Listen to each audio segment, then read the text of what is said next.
நம்ம கட்சிய வசதி பேசுறவங்களும் இருக்காங்க, தாழ்த்தி பேசுறவங்களும் இருக்காங்க, சிறந்த கட்சின்னு சொன்னாங்க, சிறந்த இல்லாத கட்சின்னு சொன்னாங்க.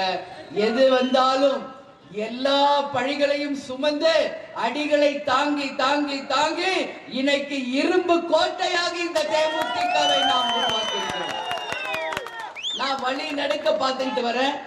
எங்க பார்த்தாலும் தேசிய முற்போக்கு திராவிட கழகத்தினுடைய பேனர்கள், எங்க பார்த்தாலும் தேமுதிகவின் கொடிகள், எங்க பார்த்தாலும் தேமுதிக அமைத்த போக்கஸ் லைட்ஸ்.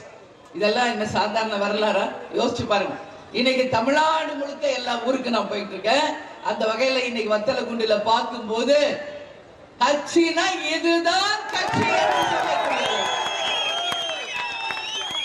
யாரிடமும் ஒரு 100 ரூபாய் கூட நீங்க கேட்டு பெறாமல் வியர்வை சிந்தி சொந்த காசுல இன்னைக்கு கட்டி இருக்கிறீங்களா இந்த பேனர்? இதுதான் தலைவருக்கு கிடைச்ச பாக்கியம். கேப்டன் எப்பவுமே சொன்னார், என் தொண்டர்கள் தான் எனக்கு கிடைத்த பாக்கியம் அப்படின்னு சொல்வார். நான் தலை குனிவேனே ஒழிய என் தொண்டர்களை தலை குனிய வைக்க மாட்டேன் என்று சொல்வார். அதேதான் உங்க அண்ணியும் நான் சொல்றேன்.